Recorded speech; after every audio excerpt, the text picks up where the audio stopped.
নমস্কার বন্ধুরা, wild story চ্যানেলে আপনাদের সবাইকে স্বাগত। আকাশের নীল আভায় সাজানো এক রঙিন পাখির অজানা গল্পে আপনাদের সবাইকে স্বাগত।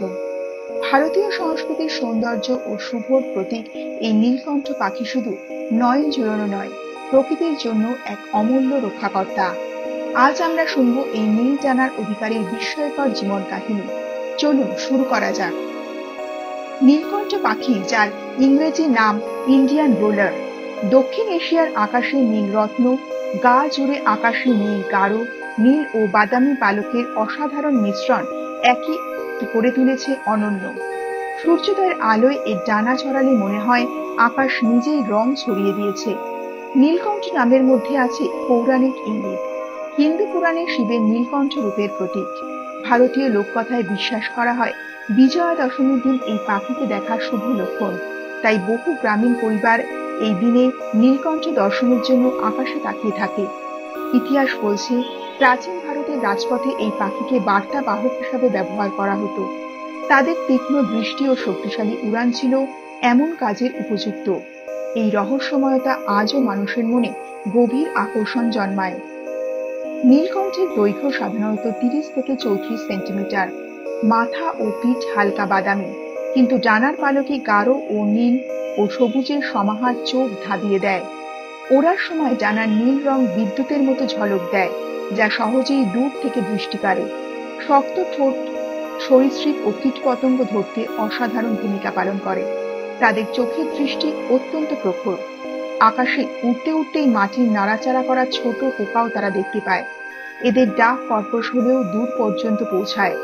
প্রজনন মৌসুমে পুরুষ পাখি আকাশে নানা মহিমায় উড়ান দেয়, এমন নৃত্য যেন প্রকৃতির প্রদর্শন। ভারতের প্রায় প্রতিটি রাজ্যেই নীলকণ্ঠের দেখা মেলে। গাছপালা সমৃদ্ধ খোলা মাঠ, কৃষিজমি, বনের প্রান্তভূমি, এসব তাদের পছন্দের জায়গা। পাহাড়ি অরণ্য থেকে সমতল গ্রাম, সবখানেই তারা মানিয়ে নিতে পারে। এরা সাধারণত উঁচু গাছের ডালে বসে শিকার খোঁজে। আশ্চর্যের বিষয়, মানুষের বসতঘরের কাছাকাছিও তারা স্বচ্ছন্দে থাকতে পারে। তবে ঘন জঙ্গল বা অতি আর্দ্র বর্ষাবন এদের পছন্দ নয়। এই অভিযোজন ক্ষমতাই তাদের জনবসতিপূর্ণ অঞ্চলেও টিকে থাকতে সাহায্য করে। নীলকণ্ঠের খাবার তালিকায় রয়েছে ফড়িং, ঝিঝিক, ঘাসফড়িং, গুবরে পোকা, এমনকি ছোট সাপ বা টিকটিকিও। মাটির পোকামাকড় খেয়ে এরা কৃষকদের প্রকৃত বন্ধু হয়ে উঠেছে। সন্ধ্যা বা ভোরবেলায় এদের শিকার ধরার দৃশ্য রোমাঞ্চকর। গাছের ডাল থেকে হঠাৎ নিচে ঝাঁপ দিয়ে মুহূর্তেই শিকার তুলে নেয়। কখনো কখনো বাতাসে উড়ে থাকা পোকাও এরা মাঝ আকাশেই ধরে ফেলে।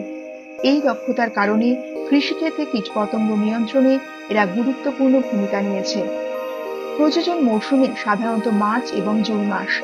পুরুষ পাখি আকাশে অসাধারণ কসরত করে স্ত্রী পাখিকে আকর্ষণ করে। ঘূর্ণি দিয়ে উঠতে উঠতে ডানা ঝাপটানোর এই দৃশ্য সত্যিই মনোমুগ্ধকর। তারা সাধারণত গাছের কোটর বা পুরনো কাঠঠোকরার গর্তে বাসা বানায়। স্ত্রী পাখি 3 থেকে 5টি ডিম পাড়ে এবং উভয়ে তা দেয়। প্রায় 17 থেকে 20 দিনের মধ্যেই বাচ্চা ফোটে। বাবা মা দুজন মিলে ছানাদের খাবার জোগাড় করে। এই যৌথ দায়িত্ববোধ প্রকৃতির এক সুন্দর দৃষ্টান্ত। নীলকণ্ঠ পাখি ভারতীয় সংস্কৃতির সৌন্দর্যের প্রতীক। গ্রামীণ এলাকায় অনেক পরিবার বিশ্বাস করে বিজয়া বা দশমীর দিন নীলকণ্ঠ দেখা শুভ। বলা হয় এই পাখি যদি মাঠের মাঝখানে দেখা যায় তবে ফসল ভালো হয়। লোকগল্পেও নীলকণ্ঠকে বুদ্ধি, সতর্কতা ও সৌন্দর্যের প্রতীক হিসাবে ধরা হয়েছে। রাজপথে বা উদ্যানের মধ্যে নীলকণ্ঠের উপস্থিতি শিশুরা বিশেষভাবে খোঁজে। প্রাচীন কাহিনীতে বলা আছে, নীলকণ্ঠের ডাক শুনলে শত্রু ভয় পায়। এই সংস্কৃতি ও লোকবিশ্বাস নীলকণ্ঠকে শুধু প্রাণী নয়, বরং মানুষের জীবনের অঙ্গ হিসাবে তুলে ধরেছে। তবে নীলকণ্ঠ পাখি সৌন্দর্য বা লোককথার অংশ নয়, প্রকৃতির ভারসাম্য রক্ষাতেও গুরুত্বপূর্ণ। এরা মাঠ ও বনাঞ্চলে কীটপতঙ্গ নিয়ন্ত্রণ করে কৃষকের জন্য প্রকৃতির সুরক্ষা প্রদান করে। তবে আজকের দিনে নীলকণ্ঠ পাখির জন্য বড় হুমকি হলো মানুষের কার্যকলাপ। বন উজাড়, কৃষিক্ষেত্রে অতিরিক্ত কীটনাশক এবং জলবায়ু পরিবর্তন এদের প্রাকৃতিক আবাসস্থল সংকুচিত করেছে। পাখির শিকার ও বিক্রি বাড়ায় বন্য প্রজাতির সংখ্যা হ্রাস পাচ্ছে। শহরায়ন এবং বাণিজ্যিক কৃষির কারণে গ্রামীণ এলাকায় তাদের দেখা কমে যাচ্ছে। ভারতে নীলকণ্ঠ সংরক্ষণে সরকারি প্রকল্প, অভয়ারণ্য গুরুত্বপূর্ণ ভূমিকা রেখেছে। বিভিন্ন জাতীয় উদ্যান এবং সংরক্ষণ কেন্দ্রে তাদের প্রজনন ও জীবনযাত্রা পর্যবেক্ষণ করা হয়। তবে আশার আলো নীলকণ্ঠ পাখির ভবিষ্যৎ নির্ভর করছে মানুষের সচেতনতার ওপর। বন, মাঠ, জলাশয় সংরক্ষণ করলে এই পাখি আগামী দিনেও আমাদের চোখে কুকুরুকু ডাকার সৌন্দর্যে দেখাতে পারবে। আমাদের দায়িত্ব হলো তাদের প্রাকৃতিক আবাসস্থল রক্ষা করা, অযাচিত শিকার থেকে রক্ষা করা এবং পরিবেশ বান্ধব কৃষি পদ্ধতি গ্রহণ করা। তাহলে বন্ধুরা, নীলকণ্ঠ পাখি আমাদের জীবনের সৌন্দর্য, কৃষি জীবনে সহায়ক এবং সাংস্কৃতিক প্রতীক তা আমরা জানলাম। প্রাকৃতিক পরিবেশে তাদের উপস্থিতি ভারসাম্য রক্ষা করে এবং কৃষিক্ষেত্রে কীটপতঙ্গ নিয়ন্ত্রণ করে তাও শুনলাম। মানুষের সচেতনতা ও সংরক্ষণ উদ্যোগের মাধ্যমে নীলকণ্ঠ ভবিষ্যতেও বাঁচবে। তাই এই ভিডিওটি যদি আপনাদের ভালো লাগে তাহলে ভিডিওটিতে একটি লাইক দিন, শেয়ার করুন এবং সাবস্ক্রাইব করতে ভুলবেন না ওয়াইল্ড স্টোরি চ্যানেলটিকে।